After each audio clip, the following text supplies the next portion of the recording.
And one of the great things about human species is that we have this remarkable organ, the brain. La tête dans le cerveau.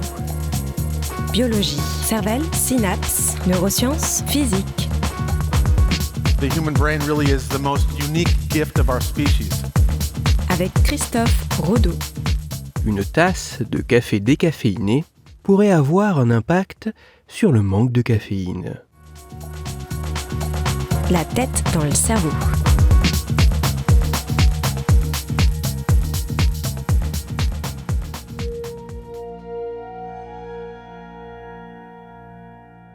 Le café contient une molécule, la méthylthéobromine, plus communément nommée caféine. Notamment du fait de son action stimulante sur le système nerveux, le café et plus spécifiquement la caféine qu'il contient peut provoquer un phénomène de tolérance, nécessitant une consommation progressivement plus importante de cette boisson pour en conserver les mêmes effets stimulants, mais aussi un syndrome de manque lorsque cette boisson n'est plus consommée.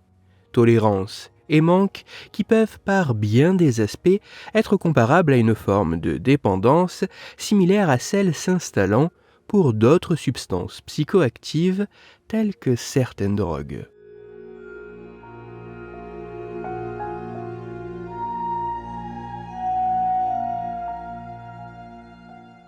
C'est en partie pour tenter de diminuer les effets dus au manque de la consommation de caféine que des chercheuses et chercheurs australiens ont mené une étude sur un peu plus d'une soixantaine de gros buveurs de café consommant au moins l'équivalent de 3 expressos par jour. Pour leur étude, les scientifiques ont, dans un premier temps, demandé aux participants de ne pas boire de café pendant 24 heures. Pour ensuite les soumettre à divers questionnaires, dont un prenant en compte la fatigue, les difficultés de concentration, les troubles de l'humeur, la baisse de la motivation, les nausées ou encore les maux de tête. Ceci afin d'évaluer l'impact plus ou moins important du sevrage en caféine sur ces individus. Puis, dans un deuxième temps, les scientifiques ont proposé une boisson à chacun des participants.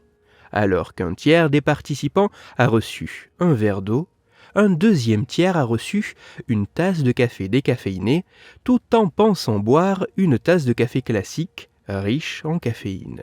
Et le dernier tiers a lui reçu la même tasse de café décaféiné, mais en étant conscient que cette boisson était expurgée quasi totalement de caféine. Enfin, dans un dernier temps, 45 minutes, après que les volontaires aient eu le temps de siroter leur boisson, les scientifiques ont de nouveau soumis les participants à des questionnaires, dont celui permettant d'évaluer l'impact du sevrage en caféine.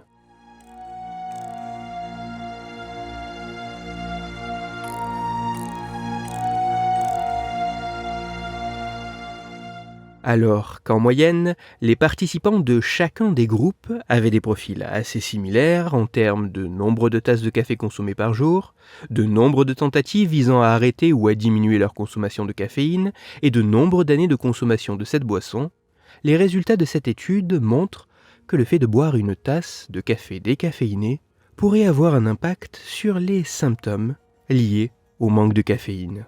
Dans le détail, de manière assez prévisible, il apparaît qu'après avoir bu un verre d'eau, les symptômes de manque restent stables et ne sont donc pas vraiment améliorés. A l'inverse, surprenamment, le fait de consommer une tasse de café décaféiné en pensant qu'il s'agit d'un café tout à fait normal permet de significativement réduire l'impact du manque de caféine ressenti. Et ce qui est encore un peu plus étonnant, est de constater que le fait de boire une tasse de café décaféiné en sachant pertinemment qu'elle ne contient quasiment aucune trace de caféine permet également de réduire de manière significative les symptômes de manque. Des résultats assez étonnants, notamment lorsque l'on sait que les participants de cette étude pensaient que ce qui pouvait être le plus à même de réduire leur sensation de manque était tout d'abord un vrai bon café, puis en second un simple verre d'eau et en tout dernier, une tasse de café décaféiné.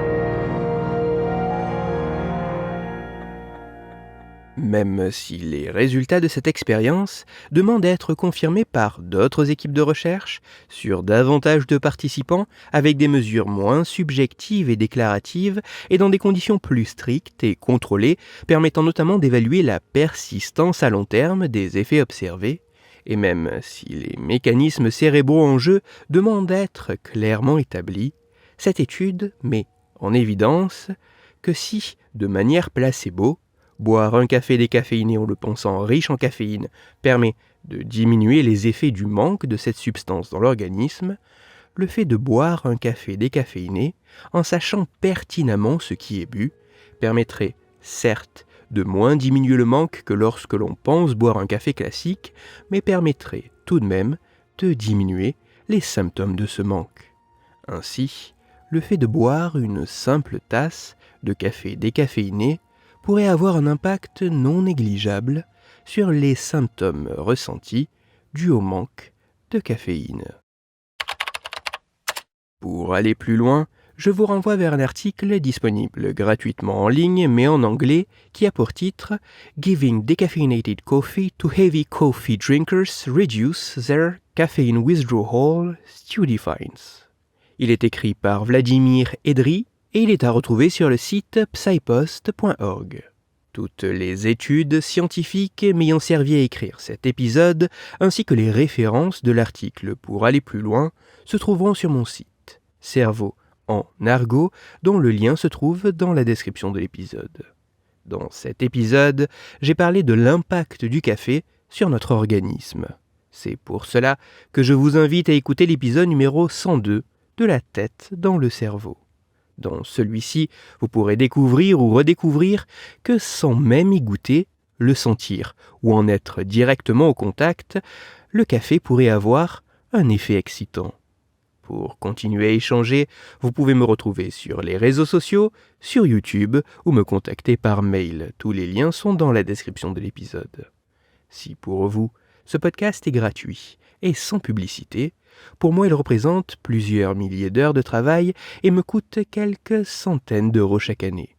Alors, un très grand merci à toutes celles et ceux qui prennent le temps de me faire des retours, de partager mon travail sur les réseaux sociaux et de me laisser de très sympathiques commentaires et 5 étoiles sur les plateformes d'écoute de podcast. Christophe Rodeau. La tête dans le cerveau.